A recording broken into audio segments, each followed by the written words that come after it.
Hello everyone, today I'll tell you about a test of will and words. My English test IELTS journey. The clock on the wall was ticking louder than ever, each second passing by with an almost oppressive finality. Mia sat in the waiting room of the exam center, her hands trembling as she held her ID and the confirmation slip for the IELTS exam.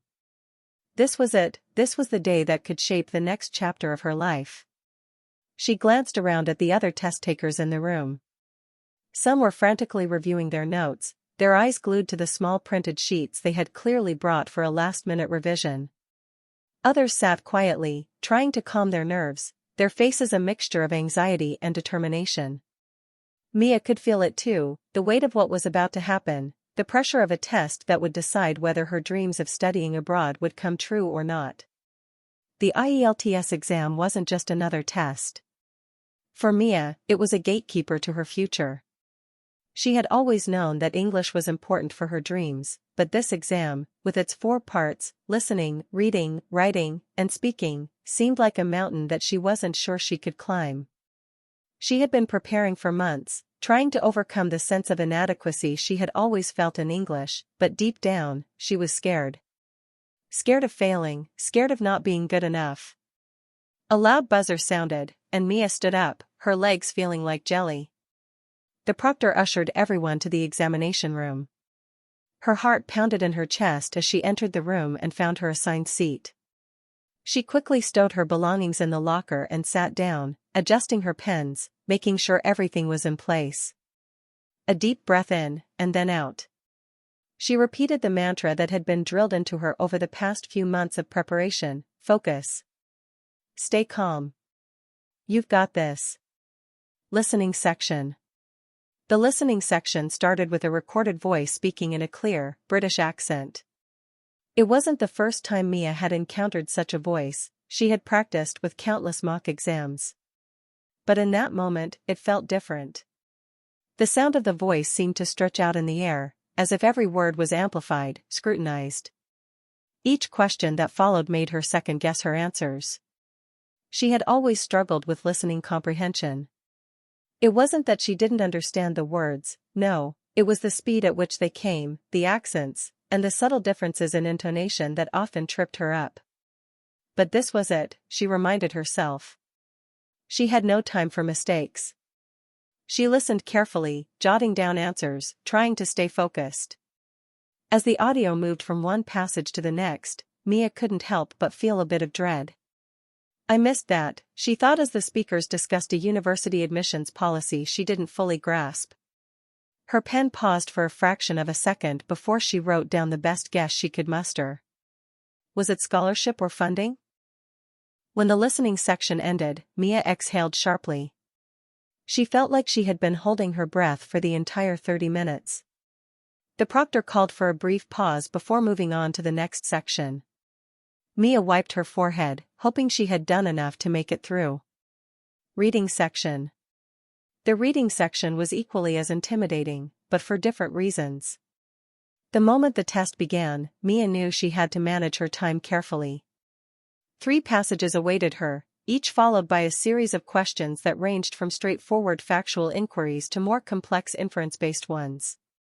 She had practiced these types of questions hundreds of times, but the pressure of the real test made her feel as though the passages were filled with unfamiliar words and abstract ideas. As she read the first passage, she felt the familiar sense of dread creeping in. Words like paradigm and equilibrium jumped out at her, and for a split second, she wasn't sure if she knew their exact meanings. Focus, she told herself. You know this. Take your time. Mia read the passage twice, answering the questions with her best guess. The second passage was about a historical event in ancient Greece, something she had never studied in school. It was filled with unfamiliar terminology, and the complex sentence structures made it difficult to follow. Mia tried not to panic, reminding herself that the answers were often found in the passage, if she could just extract them with precision. With every passing question, the weight of the clock seemed to press harder on her chest. Hurry up, the voice in her mind urged. But she didn't give in. She took a deep breath, steadying herself before moving on to the final passage. The last one was a description of an environmental study on deforestation. This was an area Mia had some knowledge of, and she found herself breathing a little easier as she answered the questions. Her confidence grew as she completed the section. Finally, the proctor announced the end of the reading portion. Mia leaned back in her chair for a moment, closing her eyes. She felt drained, but she had made it through. This is only the beginning, she thought. Writing section. As the writing section began, Mia felt a surge of nervous energy. This was the part of the exam that had kept her awake at night, second-guessing every essay she had ever written. She had practiced the Task 1 and Task 2 essays for months, writing on topics ranging from education to technology. But now, with only an hour to write 2 essays, her mind felt like it was in a fog. Task 1 was a graph comparing the number of people living in urban versus rural areas in different countries. She analyzed the data quickly and began drafting her response.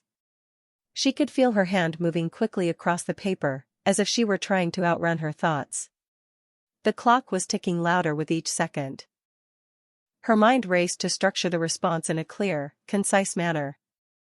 Introduction, overview, details, conclusion, she repeated mentally. She glanced at the clock, 30 minutes left. Mia pressed on, her thoughts focused entirely on the task at hand. After what seemed like an eternity, she finished Task 1 and moved on to Task 2, the essay that was worth more points. The topic for Task 2 was one she had practiced several times before. Some people believe that technological advancements are beneficial to society, while others argue that they cause more harm than good. Mia's mind immediately kicked into high gear, remembering all the arguments she had prepared. She started outlining her points, drafting her introduction. This was it, the part of the test that mattered most. Mia knew she couldn't waste any time. She wrote quickly, but carefully, ensuring that every argument she made was backed by examples, and that each paragraph flowed logically into the next. When she finally put her pen down, she had only 5 minutes left, but the essay was complete. She read it through quickly, fixing a few small grammatical errors and tweaking some awkward phrasing. Task 2 was done. Her heart still raced, but Mia allowed herself a moment of pride. You did it, she thought. Speaking section. The final test was the speaking section, and by the time Mia was led to the small room where it would take place, her nerves were once again on edge. This was the part of the exam she had dreaded most. Speaking English in front of strangers had always made her self-conscious. What if she fumbled? What if her accent was too thick? What if she couldn't express herself well enough? The examiner, a middle-aged man with a calm, friendly demeanor, welcomed her in and asked her to sit down. The test began with basic questions about her hometown, her studies, and her hobbies. Mia answered confidently at first, but as the questions became more complex, she could feel her mind starting to race. Stay calm. You know this. The examiner then asked her to speak for 2 minutes on a given topic. Mia's heart skipped a beat as he handed her a card with the prompt, "Describe a memorable trip you took." She took a deep breath, closed her eyes for a moment, and then began speaking. Her words flowed more easily than she had expected, the story of her trip to a remote village with her family coming alive in her mind. By the end of the speaking test, she felt like a weight had been lifted from her shoulders. You did it, she thought again. The examiner smiled and nodded, thanking her for her answers.